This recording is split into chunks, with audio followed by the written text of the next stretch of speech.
By the member for Melbourne Ports, Michael Danby. Michael, thank you for joining us and to the point. Company. Thanks for the team having me here. What is going on with the Labor left? Why are they so out of touch with what needs to happen in the Middle East? I don't know about that. I think Tanya Plibersek's right that it's very difficult to insert peacekeepers into the middle of a civil war. I don't think you have to be a left-winger to be to think that that's not sort of a great idea.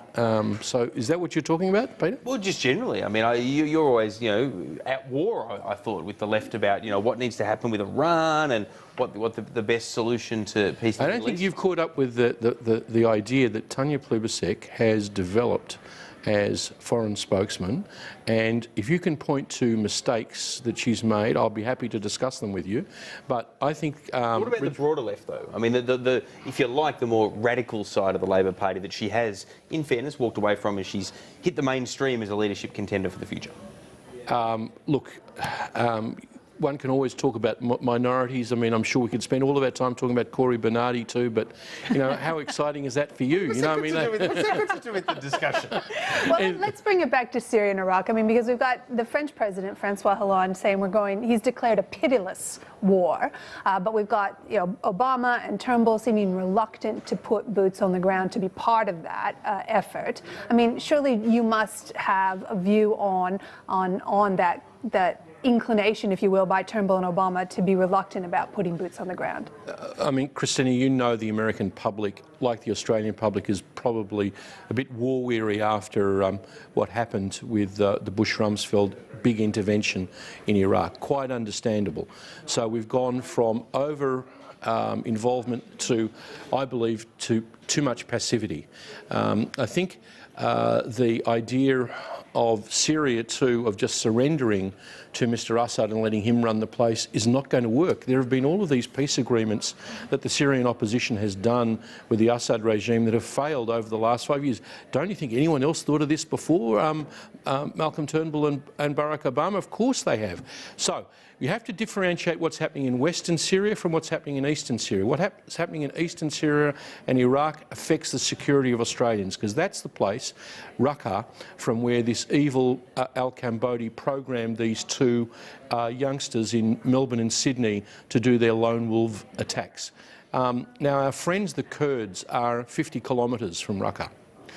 If after Paris people think we can just sit back and wait for IS to do this again, their next target they promised is Washington. I don't think we can. So there's a difference between over-involvement and passivity. So if we're not going to send troops in on the ground to help take back Raqqa, if you will, what should we be doing? Should we just continue training the Iraqi army? Should we just continue with airstrikes? Or is there another tactic you'd Well, suggest? I think the Australian taxpayer would be really annoyed to read, as I did today, that the Iraqi army went on holidays for 2 weeks recently in the middle of the training by their Australian... Iraqi army, what, the entire army? Not the entire army, but the people we were training in Haji base in Iraq. Now, if that's true, these people aren't serious. You've got to have people who are willing to take on Daesh in their own country. After all, the Iraqi government has asked Australia to participate. We're the second biggest force there, with 750 people after the Americans, to participate in liberating their country from these people. I think it would be better if like the British are starting to do, and like the US Special Forces did with that raid they did on Raqqa the other day, start working with our Kurdish friends more. They want to fight. Their families have been raped and murdered and crucified by these barbarians from Daesh. And we ought to work with a coalition of Yazidis, Assyrians and Kurds and the local Sunni Muslims, and get them to work with Australian Special Forces, do some training, get them properly equipped, and we may have to go down there to Raqqa. They may have to go down there to Raqqa. Is there a reason, or is there cause to look at redrawing nation-state boundaries in your view? Because it strikes me, look, it might make the situation worse, it might also make it more divisive with the internal Sunni-Shia divide, but they are boundaries that were artificially drawn. And it does seem like the porous nature of the borders and some of the disputes within countries, there might be a better way, but What's your view? These borders were drawn, Iraq, Syria, all of these countries Jordan created after the First World War when the colonial powers in the Sykes-Picot, a French name and a English name, divided these countries up. Look, I think what comes out in the long term is maybe a redefining of these areas. I can't imagine Iraq will resume as one country immediately. There seems to be a Sunni area in the west, the majority Shiites in the centre around Baghdad and in Basra, and the Kurds in the north. I mean, guys, the Kurds are 20 million people across several countries. They have economic growth. They have all the kinds of things as a free marketeer you'd admire in Erbil. And you know, they get no credit for it. I mean, of any nationality in the world who deserves a country because they're willing to defend themselves and to peacefully develop. Is it carves out too many countries that have got their own self-interest to prevent it happening, not least of which, of course, Turkey.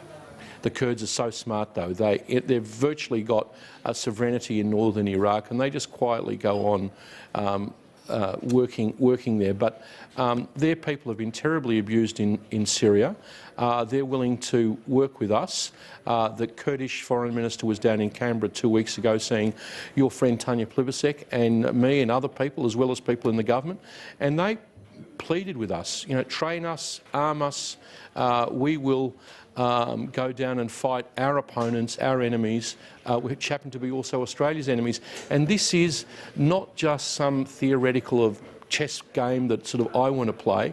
It affects the security of Australians, because if we leave, it's like back in the 19th century when the pirates existed on the coast of Libya. The whole world had to eventually unite to stop the pirates of Barbary, as they were called then, dominating the sea world. We have to do the same kind of thing in Western Iraq, but we don't necessarily have to use the same old methods that Bush and Rumsfeld use of big, heavy American army in the field to go down there and do it, because it affects the security of Australians. Another Paris will happen if we don't take action to stop this free area that they have there. Well, can I then put to you the arguments being put by Tom Switzer on the right, you know, Ross Gittins, in as much as he's a lefty from the left, and others, and an argument I admit I have some sympathy for, that for 14 years we have spent billions of dollars, we have participated or supported the killing of many thousands of people. We've seen dozens of our own soldiers lost, and really we've got very little to show for it. A region in disarray. I mean, you can hardly argue that the Iraq War has produced a more stable region in the Middle East. I mean, the argument that's been made is that to continue to do what we've been doing is just going to continue to make the situation worse. Well, I agree with that, but let's do something different, and that is, let's not be over-involved ourselves. Let's take our trainers and special forces who are the top of the tree people, send them to Kurdistan, get them to work with the Kurds, and let that operation take place with local people against Daesh. Christina, we can't leave you know, Gittins and Switzer notwithstanding, we can't leave this area because they will come and get us in our capitals, in Washington, in Paris, God forbid, here in Australia. We've got some breaking news out of Victoria. The former Victorian Liberal Party director, Damien Mantak, has been charged over missing money. It says that fraud and extortion squad investigators today charged a 42-year-old Ocean Grove man with stealing $1.5 million. He's facing 44 counts, no less, of obtaining property by deception, and will appear in Melbourne's Magistrates Court this afternoon. You're a Melbourne member of the Labor Party. Your reaction? Well, it's not good for any political party when a trusted senior official misappropriates money on that level of... I know Michael Kroger and all of the people in the Liberal Party were very, very angry about it, and they should be. It's kind of intolerable behaviour, and let the law take its course. Close election. 1.5 million could have tipped it the other way. I mean, you'd be happy with the result. You know, obviously, I'm not suggesting you're happy with the circumstance. Sometimes money doesn't achieve everything. I think Daniel Andrews' little plan, all politics is local, to fix 50 local railway crossings actually sees the imagination of Melburnians. You live in a big flat city where the trains and the roads cause huge interruptions all the time. You get it. Obviously, we should make it clear, obviously, at this stage, he is only being charged. These are allegations, they haven't been confirmed. But The law has to take its course. Can we just quickly then come back to the Syrian situation? I mean, what do you make, though, of Malcolm Turnbull's assertion that there needs to be a political solution in Syria? Malcolm Turnbull has got a worthy idea. Of course, we'd like to solve it all politically, but there have been 5 attempts to incorporate Assad and the opposition in a government. Each time they've broken down. In the years since Barack Obama didn't destroy the Syrian chemical factories when they gassed all of those people in Damascus, he's been dropping chemical bombs full of chlorine on cities. 200,000 people have died.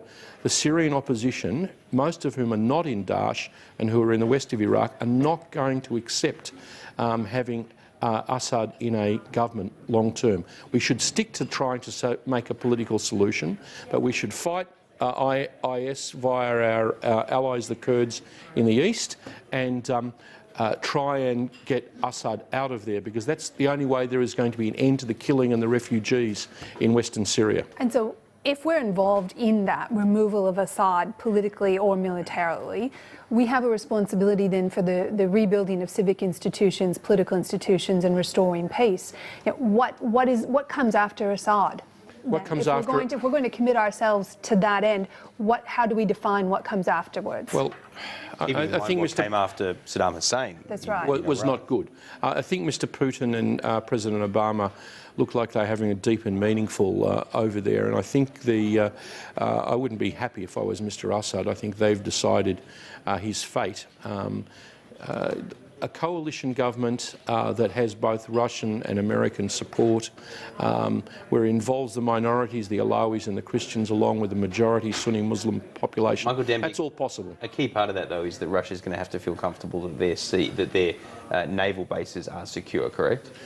Well, that's a price apparently we have to pay in order to see that there's peace in Syria. I don't think the Syrian population has as much problem with that as a guy who's got his Air Force and helicopters dropping barrel bombs in an undistinguished kind of way on Aleppo, Homs, Hama and every city that's populated in Syria. Completely separate topic. Why won't the Labor Party at least let the GST be on the table, like what Christina Keneally would like to see happen? I mean, it's one of these things where, you know, you can ultimately decide against it, but let's have the debate. It wasn't even included in the Henry tax review. Well, you know, I'm sorry to sound like Tanya Plibersek, but I agree with her that it's the bottom 20% of people have 7% of their income taken out by the GST, and it's that's their figures from Nats Peter, so they're not, you know, Danby figures or Plibersek figures. You can't reject them automatically. But you have to accept, though, that it is possible that you can organise a package which covers that, and then you have all the benefits without the problem for lower socioeconomic individuals. Then you have all the benefits of the efficiency attached to a broad-based consumption tax, including simplifying it, getting rid of regressive taxes at a state level. Surely we can at least consider that. And if at the end, don't get me wrong, if at the end Labor decides that they don't think that the compensation is good enough, then they say no. But saying no before the architecture's been looked at, that's a bit silly, surely. Well, the government can advance the details of this as much as they like. I think if you want people to be, you can't expect them to say yes in advance. Let's see the detail. Well, I just want show me the money, as they say. I just want an open mind. I'd like to see the detail of how these the people in lower socioeconomic groups are going to be looked after. And that is a very legitimate. We don't even have a GST proposal on the table. I mean, here you are arguing that Labor has an open mind to it. We don't even have a government that's defined anything. That's the point. Everything's on the table. All I want in this debate is Labor to have an open mind when the process starts, rather than saying no before there's any details. There's been a green paper and a white paper and everything under not on the GST there. Look, on tax. Peter, on all of these kind of issues these days, Labor has an open mind. If there can be advanced policies that are specific and convincing, etc. I'm not convinced, and I don't think Bill Shorten or even your friend Tanya Plibersek is convinced by the GST. I can't work out if you're suggesting that she is my friend or if you're being sarcastic. I thought he was talking to me. Well, now you're both suggesting I'm cross-eyed. Well, she is mine. Anyway. I do want to pick up Michael Danby's point. Why has it taken the government so long to put anything forward? And don't tell me it's a change of Prime Minister. Of course it Tony is. Abbott, oh, well then it's their fault. It is their fault. I'm not We've got saying a it's revenue not. problem. I'm not and here they to haven't yet defend. I'm defined not here to any way defend the to Liberal address it. Party. The Liberal Party's absolutely You are here butchered to this whole apparently process. attack the Labor But Party. well, no, You're apparently here to attack the Labor Party. I'm here to attack both. I mean, the Liberal Party have butchered the process, and Labor's got a closed mind. But we all agree that we do have a problem because under the current government, Conservative or not, they've let the budget blow out to twice what they hoped, and we have a problem that's got to be addressed somehow. Let's get the detail on what their GST proposal So is. you've got an open mind. I've got an open mind. Does it matter? I want to see the detail We of can this. get some grabs running all day. I mean, there's a lot of other news, but if you've got an open mind on the GST, that's a good news. I've got a question for you. This I'm reversing because Go for why it. is Michael We're almost out of time. Kroger and the New South Wales Liberals talking about exchanging preferences with the Greens ahead of the Labor Party? Well, that is a very good question. big That is a question Why for don't a we get future Michael debate. Kroger on the show? Well, the question is, And I'll that's a good come on and idea. debate him. The question's going to have to hang there because we're getting told to wrap up. wrap But that up. is a legitimate question given what they've said in the past on the issue of the Greens. Here, So here. we will revisit it. Michael Danby, appreciate your time. Thank you very much for having me. Thank you. Thanks for your company, All right. Christina Keneally. You'll be back at the same I time will, tomorrow. I won't. indeed. I'm at a wedding in New Zealand, not my own. Yeah. All right, we're going to take a break here on the program. Excellent. In 3 or 4 minutes from now, might be a little longer. A few ads, then I'll be back.